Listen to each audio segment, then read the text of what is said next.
I'm a 38-year-old man, and I recently experienced a devastating betrayal. My girlfriend, Rachel, who's 36, shattered my trust in the worst possible way. We've been together for nearly 5 years, and I truly believed she was the one I'd spend the rest of my life with. The shock and heartbreak I felt when I discovered she'd been unfaithful left me questioning everything I thought I knew about love, relationships, and my future. To give a bit of background about myself, I've never been married, nor do I have any children. It's not that I haven't wanted those things, life just hasn't unfolded that way for me yet. I always believed that, when the time was right, I'd find the right person and start a family. For a long time, I thought Rachel was that person. We had built a life together, shared countless memories, and I even planned to propose to her this year on our 6th anniversary, which falls on the 4th of July. I had already bought the ring, and my close friends, who had introduced us, knew about my plan. This past weekend, I went on one of our regular guys' trips to a friend's cabin by the lake. We do this every few months, just some time away from the everyday grind, fishing, playing drinking games, and enjoying each other's company. Normally, I'd stay for the whole weekend and head straight to work on Monday, but this time, I had forgotten my laptop at home. I realized this around 4 o'clock on Saturday, so I decided to make the 2-hour drive back home, thinking I'd grab the laptop and surprise Rachel with her favorite Italian takeout for dinner. Little did I know that my world was about to come crashing down. When I arrived home, everything seemed perfectly normal. I walked in quietly, planning to catch Rachel off guard with dinner. I heard her laughing in the kitchen, so I thought I'd just walk in and surprise her. As I got closer, I realized she was on the phone, and at first, I assumed she was talking to her sister or one of her friends. But as I listened in, my heart started racing and my hands began to tremble. She was talking about a man she had been intimate with, bragging about their encounter like it was some kind of conquest. Rachel's words cut through me like a knife. I could hear her saying things like, "Last night was just amazing. He was such a considerate lover. I've never experienced anything like it. He's way bigger than my name." I was frozen in place, my mind racing, unable to process what I was hearing. She went on to say that she'd met this guy on Tinder, and that they'd barely made it through the door before things got physical. The vividness of her description left me feeling like I had been punched in the gut. It was too much to bear. In that moment, I couldn't stand to hear another word. I dropped the food on the floor, making a loud thud that startled Rachel. She turned around, her face going pale when she saw me standing there. I had tears in my eyes, but I couldn't speak. She tried to approach me, stammering out apologies, but I pushed her away and went straight upstairs to grab my laptop. I didn't even look back as I walked out the door. I drove aimlessly for hours, my mind swirling with disbelief and betrayal. I eventually ended up at a motel a couple of towns over. I just needed to be alone, to try and piece together what had happened. I blocked Rachel on every platform, phone, social media, everything. The thought of hearing her voice or seeing her messages made me physically ill. For the next 4 days, she bombarded me with calls and texts, but I ignored every single one. I also reached out to my mom and close friends to let them know I was safe.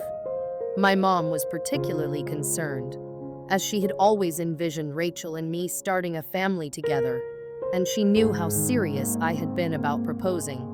She reminded me of her desire for grandchildren, but I couldn't even think about that now. On Tuesday, my friends came to visit me at the motel. They brought some essentials and a much-needed sense of solidarity. When I told them what I had overheard, they were stunned.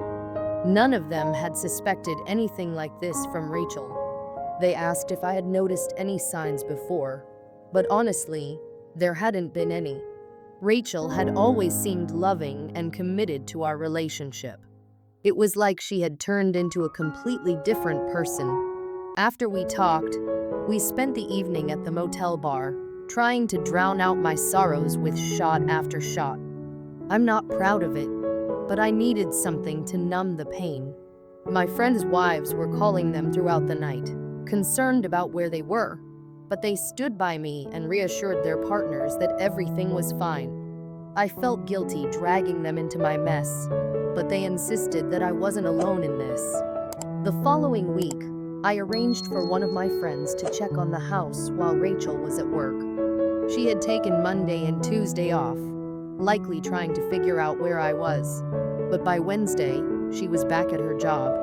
With the coast clear, I went to the house and packed up my things. The place was a mess, dishes piled up, clothes strewn about, and takeout containers everywhere. It seemed like she had let everything fall apart in my absence, but I wasn't surprised. Before I left, I cleaned up for her one last time, as a final gesture to say goodbye to what we had. Once I was done packing, I moved back into my mom's house temporarily. It felt strange, like a step back in life, but I needed the time to figure out my next move. I also spoke with our landlord about getting my name off the lease, but without Rachel's signature, I'm still on the hook for my share until October. My mom has been supportive, offering me a place to stay until I can find somewhere new. I'm grateful, but the whole situation has been a huge blow to my pride. After a few more days, I finally decided to meet with Rachel.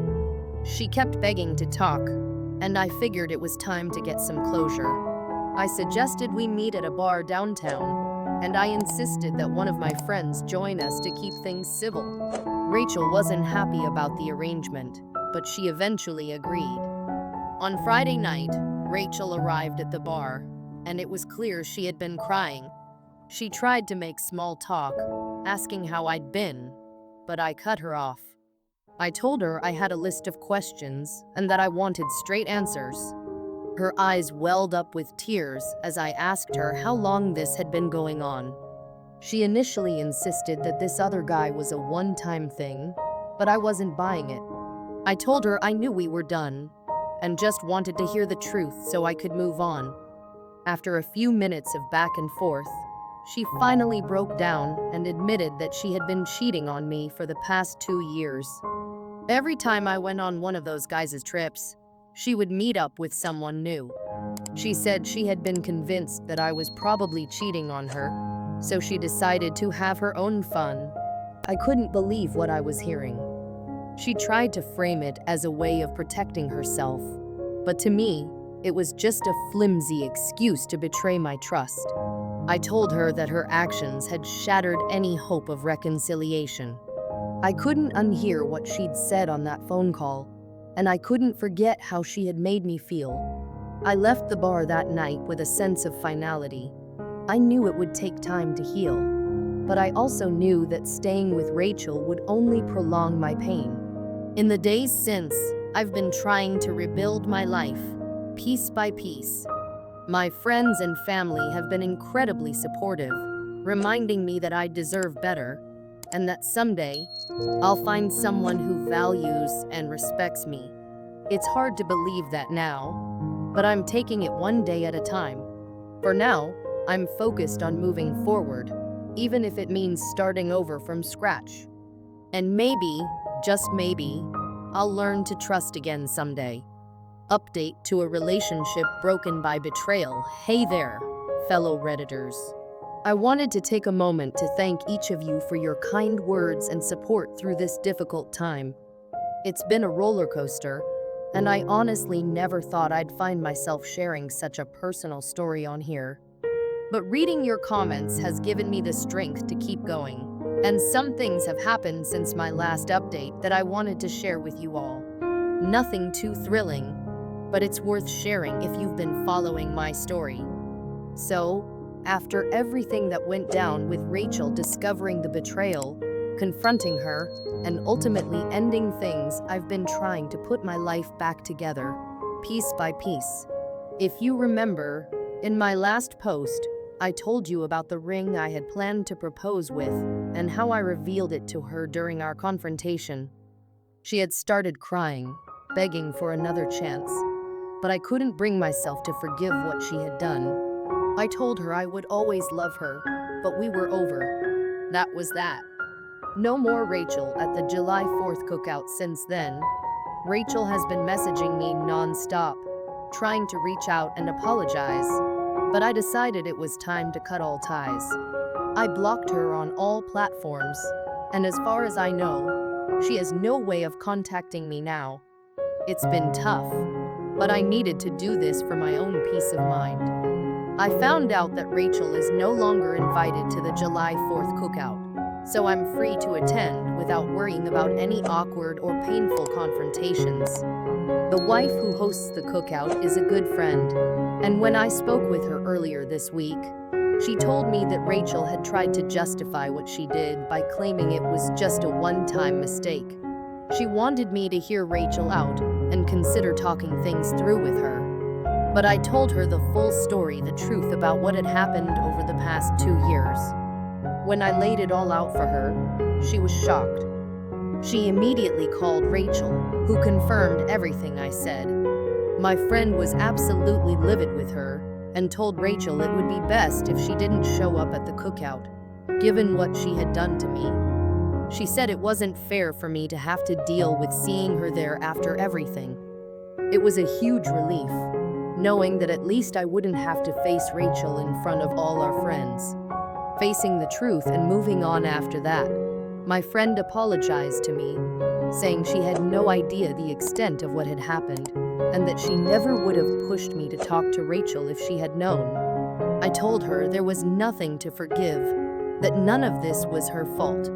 We were both misled by someone we trusted, and it hurt us in different ways.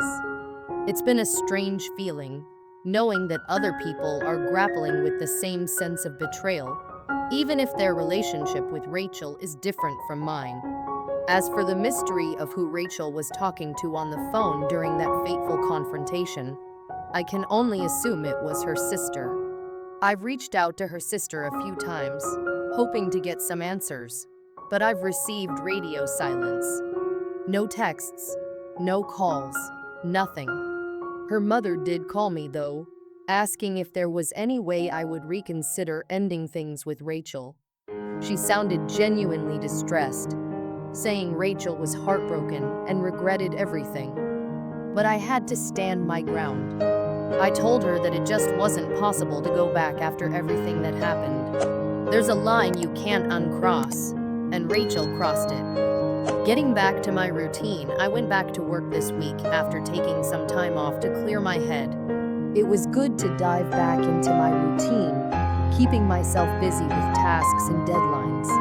It's strange, but the normalcy of everyday life has been a comfort. My coworkers have been supportive without prying, giving me the space I need to process everything. It's been nice to focus on something other than the chaos that my personal life has become. I've also decided to lay off the alcohol for a while. Those nights after the breakup, sitting alone with a beer in hand, might have dulled the pain temporarily, but I realized it wasn't doing me any favors in the long run. I want to heal properly, not just numb myself. So, I've been hitting the gym again, going for long runs, and trying to take better care of myself.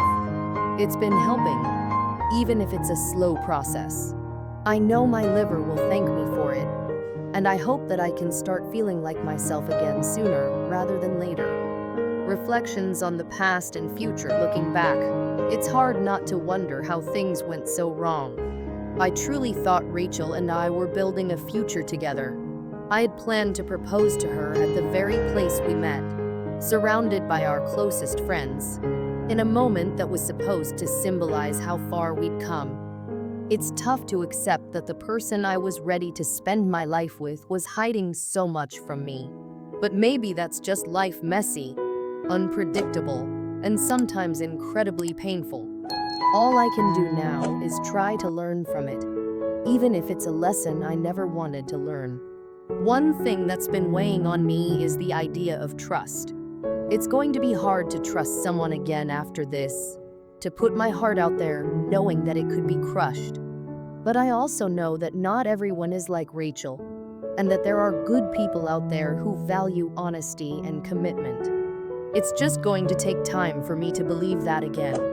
Gratitude for the community's support before I sign off. I want to say again how much I appreciate this community. The advice, the encouragement, the people who took the time to share their own stories, it's made a world of difference. Knowing that there are others out there who understand what I'm going through has helped me feel less alone. It's strange to think that a bunch of strangers on the internet have become my support system. But that's exactly what's happened, and I'm grateful for it. I don't know if I'll be updating again, as this feels like the end of the story for now. Rachel has been blocked. The truth is out, and I'm focusing on moving forward.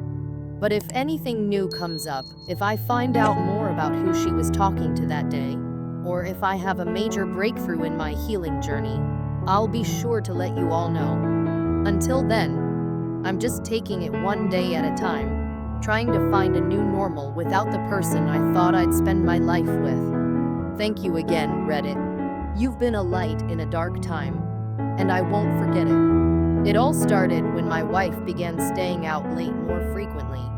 At first, I didn't think much of it. She always had reasons: work deadlines, helping a friend, or just needing a break. But soon, those reasons seemed less like genuine explanations and more like habits. Her constant absences became a part of our life, and it took a toll on our relationship. Our daughter started missing her mother's presence, often asking why she wasn't home. Each time, I had to come up with excuses, telling her that mom was busy with work or that she'd be home soon. But deep down, I knew something wasn't right. Around the same time, our intimacy had completely dwindled. My wife stopped allowing me to be close to her. Whenever I tried to hold her or show any affection, she would pull away, saying she was exhausted or simply not in the mood. This behavior continued for weeks, which eventually stretched into months. It became clear that things between us were deteriorating. I grew more concerned for the state of our marriage, feeling like the distance between us was becoming an unbridgeable gap. In a desperate attempt to fix things, I signed us up for marriage counseling, hoping that it would help us reconnect and address whatever was going on. But to my disappointment, she didn't attend a single session. As time went by, our relationship continued to fall apart. Feeling lost and unsure of what to do, I turned to a close friend for advice. He suggested that maybe my wife was either seeing someone else or that she had grown tired of our marriage. At first, I couldn't accept this idea. It seemed too far-fetched. I trusted her completely. Cheating wasn't something I thought she'd ever do. I even argued with my friend, insisting that she was just working hard to secure a good future for our daughter, and that's why she was so preoccupied. I couldn't imagine her being unfaithful. Still, I took my friend's words to heart and considered the possibility that my wife was simply unhappy in our marriage. I tried bringing it up in conversations, hoping she would open up about any issues she had or struggles she was facing. But every time I approached the topic, her responses were distant and cold. Sometimes, she acted as if the conversation was unimportant, brushing it off with a few dismissive words. No matter how many times I tried to engage with her, it always felt like she was shutting me out. After trying to repair our relationship for so long, the thought that she might be seeing someone else crossed my mind. Looking back, there were changes I hadn't noticed at first. For example, she used to dress casually when going grocery shopping, but now she suddenly cared a lot more about her appearance. She would spend time getting ready, combining 2 or 3 different perfumes, and even putting on makeup just to go out. Initially, I didn't find it suspicious. In fact, I thought it was a positive change. I had often commented that she should put more effort into how she dressed when she went out.